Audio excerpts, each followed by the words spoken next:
मैं रवि कुमार, स्वागत है आपका रेनेसा आईएएस में। चलिए, बहुत बड़ी न्यूज आ रही है जेएसएससी से। जेएसएससी सीजीएल हो या matric level, inter level exams हो, उस संदर्भ में जो नियमावली हाल ही में सरकार द्वारा संशोधित की गई थी, उस संशोधित नियमावली की अधिसूचना जारी कर दी गई है। यह आप लोगों के लिए कहीं ना कहीं से दोहरी खुशी लेकर के आया है ना। एक तो जेएसएससी सीजीएल की जो बाधाएं थीं वो कहीं ना कहीं से समाप्त हो चुकी हैं। दूसरा, आप प्रीलिम्स क्वालिफाई कर चुके हैं क्योंकि सिंगल लेवल का होने वाला है एग्जाम, है ना। पीटी अब आपको देना ही नहीं पड़ेगा। उसके भी कई नकारात्मक सकारात्मक पहलू हैं, वो अलग मैटर हैं, लेकिन जिस सरकार को आपने चुना है, जब वह सरकार, उस सरकार के द्वारा यह डिसीजन लिया गया है तो अब तो उसको मानना होगा ना। तो अब सिर्फ और सिर्फ मेंस देना है, इट मीन्स आप प्रीलिम्स क्वालिफाई कर चुके हैं, है ना। दो दो एग्जाम अब आपको क्लियर नहीं करना होगा, सिंगल एग्जाम क्लियर करना होगा। कुछ प्लस पॉइंट्स भी इसके हैं, उसका लाभ आप उठाइए, है ना। एक ही बार बस बैठना है आपको एग्जाम में, फिर अगर एग्जाम अच्छा चला गया तो रिजल्ट का वेट कीजिए। लेकिन यहाँ पर कुछ चेंजिंग जो आए थे उस पर हल्की फुल्की फिर से चर्चा कर देता हूँ। पहला जो चेंजिंग किया गया है कि प्रीलिम्स नहीं होगा। दूसरा जो चेंजिंग किया गया है कि जो क्षेत्रीय भाषा और जनजातीय भाषा थे उसके सूची से हिंदी, अंग्रेजी और संस्कृत को हटा दिया गया है ना। तो पहले 15 भाषाएं थीं, अब हो गए हैं 12 भाषाएं, ठीक है। तब यहाँ पर प्रश्न उठता है कि जिनका पहले हिंदी, संस्कृत और अंग्रेजी वगैरह था वे क्या करें, है ना। तो यहाँ पर कुछ नहीं करना है। जिस भी क्षेत्रीय भाषा में, चाहे जनजातीय हो या क्षेत्रीय भाषा में आप कंफर्टेबल खुद को महसूस करते हैं, सिलेक्ट कर लीजिए। किंतु परंतु का समय नहीं है, न ही भविष्य का सोचने का समय है कि मामला न्यायालय में जाएगा नहीं जाएगा। सब अपनी जगह है, आपकी तैयारी अपनी जगह है। आपको तैयारी करना है। सरकार ने नियमावली बनाया है, कुछ सोच समझ करके ही बनाया होगा, ठीक है, कि कोर्ट में अगर मैटर जाता है तो क्या जवाब देना है। तो इसलिए इस सब का चिंता आपको छोड़ करके तैयारी अपनी स्टार्ट कर दीजिए। अब वेट मत कीजिए, हो सकता है कि वैकेंसीज भी जल्द से जल्द आने शुरू हो जाए, क्योंकि सरकार पर भी अत्यधिक दबाव है। कोरोना के कारण हो या कोई अन्य कारण हो, लंबे समय से यहाँ वैकेंसी अच्छी तरह से नहीं निकल पा रही है, और निकलती भी है तो कोर्ट में कहीं ना कहीं मामला जा कर के फंस जाता है। भगवान करे ऐसा इस बार नहीं हो और एक रिदम में चले, आपकी पढ़ाई भी उससे प्रभावित नहीं होगी, ना आपको कोर्ट का चक्कर लगाना पड़े, ना ही किसी तरह का आंदोलन करना पड़े। वैकेंसी में क्या कमी है, क्या खूबी है, उस पर आप चर्चा से बचें, उसकी जगह तैयारी करें। और मैं विशेष रूप से जेएसएससी सीजीएल की चर्चा करूंगा, क्योंकि पिछले 6 सालों से इसके लिए अभ्यर्थी प्रतीक्षारत हैं, बेचैन हैं, तैयारी भी कई लोग करके बैठे हैं, लेकिन परीक्षा देने का अवसर ही नहीं मिल रहा है। अब चलिए, प्रीलिम्स का तो झंझट खत्म हुआ, सिर्फ मुख्य परीक्षा है ना। तो यहाँ पर जो आपकी तैयारी की रणनीति होनी चाहिए, पहला पेपर जो हिंदी और इंग्लिश का तो रहेगा ही, क्वालिफाइंग होगा, 30% वहाँ पर मार्क्स लाना जरूरी होगा। हालांकि वो मेरिट के लिए काउंट नहीं होगा, लेकिन उसमें अगर 30% आप नहीं लाते हैं हिंदी और इंग्लिश में, तब आपका जो पेपर 2 और पेपर 3 होगा उसका जो है आपका मूल्यांकन ही नहीं होगा, यानी कि आप अपात्र हो जाएंगे। फॉर्म आप लोग भर ही चुके हैं पहले। अब देखिए सरकार क्या डिसीजन लेती है। चूंकि विशेष कुछ परिवर्तन नहीं हुआ, एक भाषा साहित्य में परिवर्तन, तो पड़ोसी राज्यों से हैं और झारखंड से जिन्होंने इंटर और मैट्रिक किया है, हालांकि इनकी संख्या अत्यधिक कम होगी, इसमें कोई दो मत नहीं है।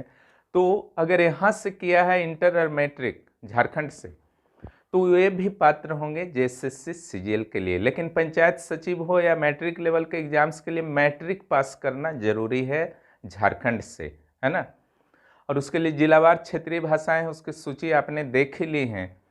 तो सीजीएल के संदर्भ में आपको मैट्रिक और इंटर एनी हाउ झारखंड के किसी भी स्कूल से पास करना होगा। आप भले ही पूरे देश में कहीं भी निवास करते हैं। देखिए, ऐसा इसलिए किया गया क्योंकि आर्टिकल 16 में क्लियरली लिखा हुआ है निवास के आधार पर आप नियोजन में किसी भी तरह के भेदभाव नहीं कर सकते हैं। आप जानते हैं कि सोनी कुमारी केस में निवास के कारण ही फंस गया था कि यहाँ के लोग हैं तो इस जिले में नहीं भर पाएंगे, बाहर के राज्य के नहीं भर पाएंगे। तो उस समस्या को समाप्त कर दी गई है। भाषा और शिक्षा के आधार पर अपने झारखंड के अपने अभ्यर्थियों को लाभ किस प्राथमिकता देने का झारखंड सरकार ने प्रयास किया है। हालांकि एक छोटी सी प्रॉब्लम बची हुई है कि आरक्षित वर्ग वाले अगर बाहर से भी मैट्रिक इंटर किए हैं तो वे भी योग्य हैं, लेकिन गैर आरक्षित वर्ग वाले बाहर से किए हैं तो योग्य नहीं हैं। ठीक है, ये एक समस्या केवल मुझे फील हो रहा है, तो हो सकता है कि ये समाधान भी हो जाए अथवा कोर्ट द्वारा स्वीकृत नहीं किया जाए। तो उस संदर्भ में आपको नहीं ज़्यादा सोचना है, अब आपको तैयारी करना है, क्योंकि सिंगल स्टेज है। अगर मार्क्स कम अधिक पहले आता था तो चलो मेंस के लिए हम सिलेक्ट हो गए, लेकिन यहाँ पर अब वो सुविधा मिलने वाला नहीं है। जहाँ आप एग्ज़ाम गए और गड़बड़ाए तो ख़त्म हो गया कहानी। और सबसे बड़ी बात है कि कब आएगा तो एक तो महत्वपूर्ण विषय है ही, उसकी गारंटी नहीं होती है। और उससे बड़ी बात है कि इतनी अधिक संख्या में क्या स्नातक स्तरीय सामान्य वर्ग के लिए आएगा। सामान्य मीन्स आपका सामान्य एडुकेशन के लिए, और तकनीकी एडुकेशन का अलग होता है, लेकिन उसमें लिमिटेड लोग भरते हैं। लेकिन सामान्य स्नातक के लिए इतनी संख्या में सीट्स आना लगभग बहुत मुश्किल है ना। इसलिए इस बार एकदम जी जान लगा दीजिए। हाँ, एक और भी मुद्दा उठ रहा है कि जेपीएससी चूँकि 12 सितंबर को है, इसकी भी वैकेंसी संभावित है, सीजीएल की भी, या फिर फॉर्म को रीओपन किया जा सकता है, दोनों संभव है, या फिर से नोटिफाइड। हालांकि बहुत ज़्यादा चेंज नहीं हुआ है, केवल जो साहित्य विषय है उसको जो है आपका चेंज करने के लिए रीओपन भी करवा दिया जा सकता है जेएसएससी के द्वारा। और बाहरी राज्य के ऐसे कैंडिडेट जो झारखंड से इंटर मैट्रिक किए हैं उनको एक मौका देने के लिए ओपन कर दिया जाएगा। तो इतना से ही काम जो है चल जाएगा। ठीक है, आप अपने साहित्य विषय को चेंज कर लें, जो फिर लेना चाहते हैं वर्तमान परिस्थितियों में ले लें, या फिर अगर फिर से नोटिफिकेशन जारी होता है तो फिर एक लंबा समय देना होगा, सारे अभ्यर्थियों को फिर फी ट्रांसफ़र करना होगा, तो थोड़ा सा समस्या बनी रहेगी एक जेपीएससी और जेएसएससी सीजीएल से संदर्भ में, है ना। तो यहाँ पर देखिए, पहले तो आपको देखना है 12 सितंबर, जिनकी अच्छी तैयारी हो चुकी है वे 12 सितंबर को पूरी तरह से प्राथमिकता दें और इसके नोटिफिकेशन का वेट करें क्या सिचुएशन है ना।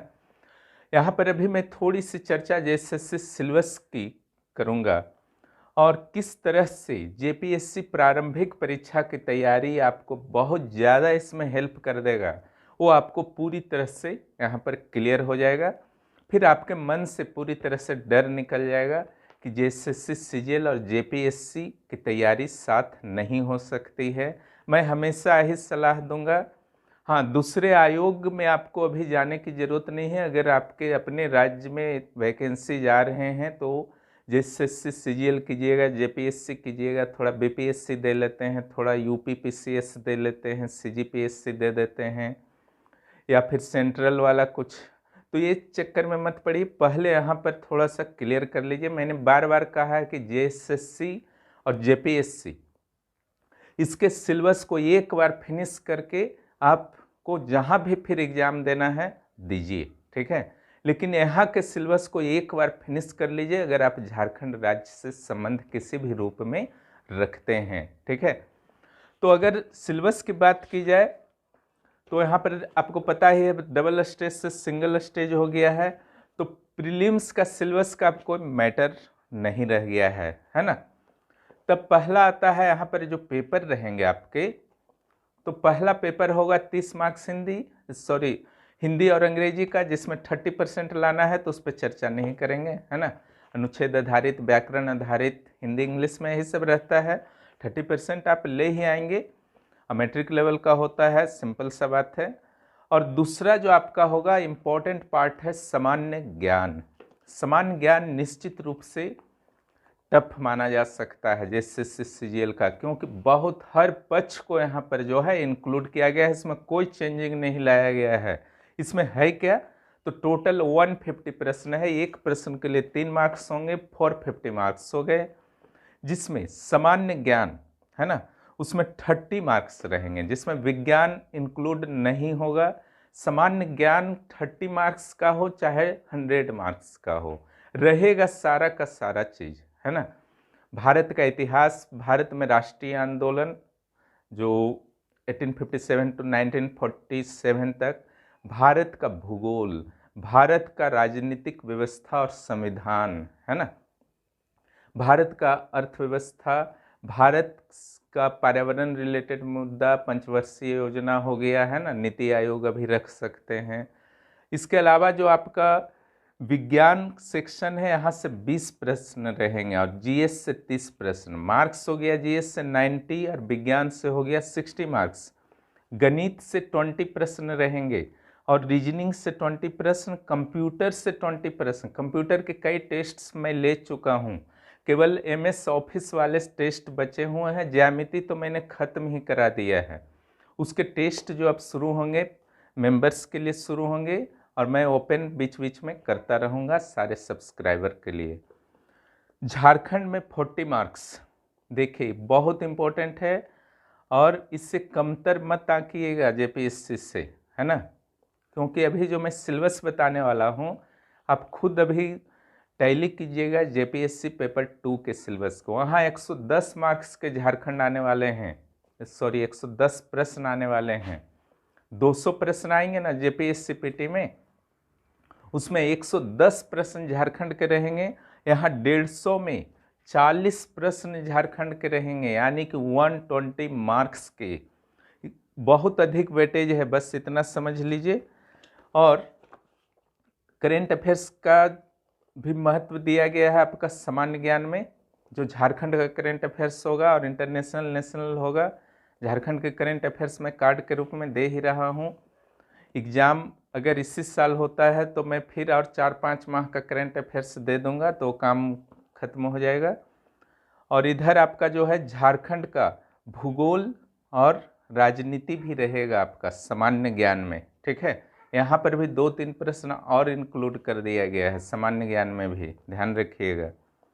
और विज्ञान जो आपका होगा उसको बहुत ज़्यादा महत्व दिया है जेएसएससी ने। 20 क्वेश्चन 60 मार्क्स, है ना, और इसका आधार बनाएगा आपका एनसीईआरटी। उसके लिए टेलीग्राम ग्रुप को साइंस का ज्वाइन कर लीजिए। 9 क्लास के चल रहे हैं, 10 क्लास का सिर्फ बचा हुआ है। और उसके बाद जो मैं पढ़ाऊँगा साइंस में, वहाँ आपका टेलीग्राम ग्रुप का साइंस लगभग 900 प्रश्न होने को जा रहे हैं, प्लस जो मैं पढ़ाऊँगा उसको इंक्लूड कर दीजिएगा तो साइंस में कोई दिक्कत नहीं आएगा, ठीक है। 6 to 10 एनसीईआरटी बेस एकदम बना देगा, विज्ञान का सारा कन्फ्यूजन दूर हो जाएगा। सबसे बेस्ट तरीका है ना। और अंक गणित, बीज गणित, ज्यामिति, त्रिकोणमिति, क्षेत्रमिति, सारा का सारा रहेगा 10th लेवल तक का। जिस तरीके से विज्ञान 6 to 10 इम्पोर्टेंट है, और जेएसएससी सीजीएल या जेएसएससी के किसी भी एग्जाम की क्लियर करने का आप सपना देखते हैं, तो मैथ को आप कमज़ोर नहीं छोड़ सकते हैं, है ना। अब मैथ अगर आपका अच्छा है तो कोई टेंशन नहीं है, डायरेक्ट प्रैक्टिस कीजिए। लेकिन गड़बड़ है तो भिड़ जाइए आज से। क्लास 6 का उठाइए, 5 तक मैं मानता हूँ सबका फिनिश होता है। 6 to 10 एनसीईआरटी का एक एक प्रश्न को सॉल्व कर जाना है। उसके अलावा जो मैं टेस्ट लूँगा मैथ्स का, उसको अपेयर कर लीजिएगा, है ना। तो मैथ का सारा टेंशन ही खत्म हो जाएगा, फिर एक भी नहीं छूटने वाला। मैं बहुत सारे शॉर्ट ट्रिक्स बताऊंगा मैथ्स को सॉल्व करने के लिए, जो एग्ज़ाम हॉल में आपके लिए प्लस पॉइंट होंगे। उसी तरीके से वर्बल एंड नॉन वर्बल दोनों रीजनिंग आपके आने वाले हैं। क्या क्या होते हैं उस पर डिस्कशन करने से मतलब नहीं है, लेकिन एक चीज़ मैं बार बार बोलता हूँ, रीजनिंग अच्छा आपका हो सकता है, आपको फील हो सकता है, लेकिन रीजनिंग की तैयारी कंप्लीट उसी स्थिति में मानी जाती है जब आपके मैथ अच्छे हों। क्योंकि एक गणितीय रीजनिंग भी होता है, वह भी डाला गया है, और गणित से कहीं ना कहीं बहुत सारा चीज़ संबंधित होता है रीजनिंग में। इसलिए मैथ को कमज़ोर मत छोड़िएगा, अन्यथा रीजनिंग में भी 3-4 क्वेश्चन बाकी लोगों से आप पीछे रहेंगे। रीजनिंग में भी 20 प्रश्न है। कंप्यूटर में जो है उपकरणों से संबंधित जानकारी, हार्डवेयर, सॉफ्टवेयर और सिंपल कंप्यूटर का डेवलपमेंट ऑफ कंप्यूटर। और अगर इसका बात किया जाए कंप्यूटर का, तो जेपीएससी मेंस में भी आपका technology, information and technology section है, साइबर क्राइम एंड कंप्यूटर। वहाँ तो मैं पढ़ाऊँगा ही डिटेल में। यहाँ पर मैं टेस्ट भी ले चुका हूँ कंप्यूटर का, MS window, MS office, internet, है ना। MS ऑफिस में जो भी आते हैं, चाहे वर्ड्स हों, एक्सेल हों, पावर पॉइंट हो, ठीक है, ये तीनों को जो है काफ़ी अच्छा से कर लेना है। इसके शॉर्ट कीज को कर लेना है। बाइनरी सिस्टम का ज्ञान होना चाहिए, उसका वीडियो क्लासेस मैंने ले लिया है। कंप्यूटर के बहुत सारे टेस्ट अपलोड हैं, आप ध्यान से देख सकते हैं, उससे कई प्रश्न आ जाएंगे। कुछ टेस्ट वहाँ बचे हुए हैं, ज़्यादा नहीं बचे हुए हैं। और इसका जो वेटेज है कंप्यूटर का 60 मार्क्स, है ना, काफ़ी वेट है। चलिए अब झारखंड का स्पेशल, यहाँ ध्यान रखिएगा, जिस तरीके से जेपीएससी पेपर 1 में 10 क्वेश्चंस झारखंड का दिया गया है, उसी तरीके से यहाँ जो सामान्य ज्ञान सेक्शन है, यहाँ भी 4-5 क्वेश्चन लिख करके रखे। जीएस का 30 क्वेश्चन में 5 क्वेश्चन वहाँ भी झारखंड इनपुट एकदम करने जा रहा है, और यहाँ 45 क्वेश्चंस, है ना, यानी कि 135 मार्क्स। क्या क्या है देखिए, झारखंड का भूगोल टेस्ट शुरू होने वाला है ना, अब भूगोल का ही नंबर आ रहा है। झारखंड का इतिहास टेस्ट लगभग खत्म हो गया है। 23 टेस्ट, 20 क्वेश्चंस का सेट, है ना, यानी कि 460 क्वेश्चंस हो चुके हैं, और वहाँ से सीधे सीधे आने वाले हैं। उस प्लेलिस्ट को विजिट कीजिए, ख़त्म करिए उसको जल्दी से जल्दी। तैयारी झारखंड का इतिहास हो गया। सभ्यता संस्कृति का कल ही मैंने लिया है ना, लाइव क्लास, लाइव टेस्ट। वहाँ से बाहर आने जाने का कुछ नहीं है, ठीक है, आप देख सकते हैं उस टेस्ट को। और मेंबर्स को PDF भी प्रदान आज मैं करने जा रहा हूँ। भाषा साहित्य, झारखंड का भाषा साहित्य बस होने वाला है ना। जब जेपीएससी का भाषा साहित्य पढ़ लेंगे, CGL का भाषा साहित्य आपका एकदम मुट्ठी में रहेगा। देख रहे हैं ना कितना समानता है, लगभग पूरे जेपीएससी पेपर 2 के सिलेबस को इंक्लूड कर दिया है, CNT SPT पर्यावरण झारखंड का इत्यादि को छोड़ करके। उसके बाद झारखंड का खान खनिज आने वाला है, ज्योग्राफी का ही सेक्शन, झारखंड के पर्यटन स्थल, झारखंड के उद्योग, ये सारा का सारा टेस्ट आपके अगले 15-16 दिनों में मैं समाप्त करने वाला हूँ। इस 45 मार्क्स को आप केवल इन टेस्ट को अटेम्प्ट करके ही कर सकते हैं। PDF चाहिए तो मेंबरशिप को ज्वाइन कर लीजिए। अभी मैंने काफ़ी जो है कम सेवा शुल्क रखा है, ठीक है, लेकिन नेक्स्ट ईयर से फिर कितना रहेगा उसका बोलना मुश्किल है। अभी लाभ उठा लीजिए। CGL के लिए भी जो आप कैंडिडेट हैं, जेपीएससी पेपर 2 के सिलेबस पर कमांड कीजिए। CGL का 45 क्वेश्चंस तो आपके मुट्ठी में आ जाएगा। झारखंड की विकास योजनाएं भी जेपीएससी पेपर 2 में हैं। झारखंड के खेल खिलाड़ी, यह भी जेपीएससी पेपर 2 में है। झारखंड की पर्सनालिटीज, विभूतियाँ, ये भी है, ठीक है। इसका तो टेस्ट भी मैंने ले लिया है, 3 पार्ट में मैंने टेस्ट लिया है, उसको अच्छी तरह से देखिए। झारखंड की नागरिक उपलब्धियाँ, ये भी विभूतियाँ में चला जाएगा, समकालीन विभूति में। झारखंड की राष्ट्रीय अंतर्राष्ट्रीय महत्व के करेंट अफेयर्स, है ना, तो ये तो हो ही रहा है। लगभग 53 कार्ड हो चुके हैं। एक कार्ड और मैं दूंगा, उसी में सारा फिनिश कर दूंगा झारखंड का करेंट अफेयर्स, है ना। यहाँ पर जो आप ध्यान रखिएगा, कुछ कुछ चीज़ जो दिया हुआ है, अगर आप अनारक्षित वर्ग से संबंध रखते हैं तो आपको 40% मार्क्स लाने ही होंगे, अन्यथा आपके मेरिट पर किसी तरह का कोई विचार नहीं किया जाएगा। ST हैं तो 32%, SC हैं तो 32%, OBC 1 34%, OBC 2 36.5%। किसी भी कैटेगरी की महिला है, आदिम जनजाति की महिला छोड़कर, तो 32%। लेकिन आदिम जनजाति आप हैं, चाहे महिला हैं या पुरुष हैं, तो 30% आपके मिनिमम क्वालिफाइंग मार्क्स हैं, है ना। यानी कितना मार्क्स आप लाएंगे तब भी आपको मेरिट लिस्ट में शामिल किया जाएगा, है ना। इतना कम तो कट ऑफ जाएगा ही नहीं, इसलिए कोई मैटर नहीं है।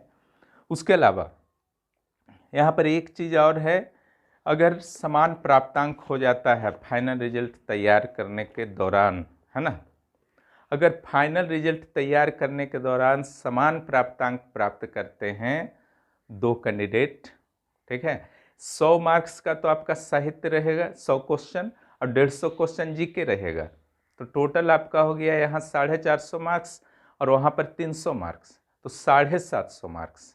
मान लीजिए दो अभ्यर्थी का 550 आ जाता है, तो फिर किससे चुना जाए? तो इसके लिए पहला जो मानक रहेगा कि बर्थ डेट, जिसका पहले जन्म हुआ है उससे चुना जाएगा। अगर दोनों का बर्थ डेट भी by the way same to same tally कर जाता है, उस स्थिति में ग्रेजुएट का मार्क्स देखा जाएगा। ऐसा होगा नहीं कि टैली कर जाएगा, फिर भी दूसरा ऑप्शन भी रखा गया है, ग्रेजुएट का मार्क्स देखा जाएगा कि किसका अधिक मार्क्स है। जिसका अधिक मार्क्स होगा इसको उससे चुना जाएगा, लेकिन वो सेकेंड रहेगा, सेकेंड लेवल का, है ना। फर्स्ट लेवल बर्थ डेट रहेगा। तो जेएसएससी सीजीएल के संदर्भ में यही जानकारी थी। मैं मैथ और रीजनिंग का यथाशीघ्र मैं टेस्ट शुरू करने वाला हूं। कंप्यूटर समाप्त आधा लगभग हो चुका है। झारखंड का इतिहास लगभग 90% हो चुका है और बाकी झारखंड के समान ज्ञान में समाप्त करा दूंगा। साहित्य के विषय में अपना आप लोग डिसीजन ले लीजिए किस में आप कंफर्टेबल लगते हैं। किसी भी सब्जेक्ट में कर सकते हैं, क्योंकि ऑब्जेक्टिव आना है, इसलिए ज़्यादा परेशान होने की ज़रूरत नहीं है। और जेपीएससी पेपर 2 के जो भी मैं टेस्ट ले रहा हूँ उसे अटैम्प्ट कीजिए, उससे सीजीएल में काफ़ी लाभ होंगे। आशा है कि सारे कन्फ्यूजन आपके दूर हो गए होंगे।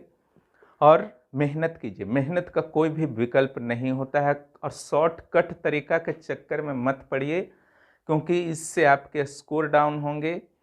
अगर कोई आपको दावा करता है कि 30 दिन में जेपीएससी का सिलेबस फिनिश करा दिया जाएगा, ज्वाइन कर लीजिए हमको, सिर्फ और सिर्फ धोखा दिया जा रहा है आपको। या सीजीएल का सिलेबस 15 दिन में क्रैश कोर्स के नाम पे करा दिया जाएगा, सिर्फ और सिर्फ धोखा दिया जाए। हाँ, टेस्ट हो सकता है लेकिन सिलेबस फिनिश नहीं हो सकता है।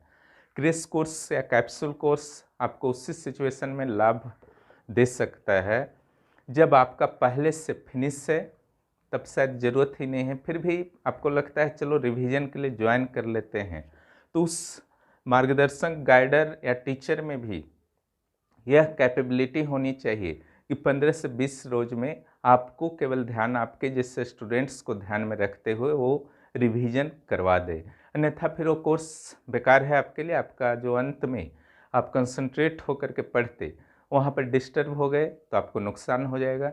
इसलिए लास्ट 29 डेज में आपको बहुत सावधानी रखना है। जेपीएससी पेपर 2 जेपीएससी के एस्पिरेंट्स को थोड़ी भी सावधानी हटी तो दुर्घटना घटी, सुने हैं ना, इसलिए बहुत सावधानी रखना है। हम लोग जो है आज फिर रात को लाइव टेस्ट करेंगे जेपीएससी पेपर 2 के लिए अगले टॉपिक पर। आप लोग ज़्यादा से ज़्यादा मात्रा में जुड़िए और जो भी इस चैनल पर नए हैं चैनल को सब्सक्राइब कीजिए। ज्वाइन बटन के माध्यम से चैनल की मेंबरशिप प्राप्त करें। कैसे मेंबरशिप प्राप्त करना है उसके लिए प्लेलिस्ट में मैंने 1-2 वीडियो को इनपुट किया है, उस वीडियो को आप देख लीजिएगा, तुरंत ज्वाइन हो जाएगा ताकि आप टेलीग्राम ग्रुप को ज्वाइन कर सकें और जो मेंबर्स स्पेशल वीडियो मैं बनाता हूं उसे आप देख सकें। वीडियो देखने के लिए बहुत बहुत धन्यवाद। फिर मिलते हैं अगले वीडियो में।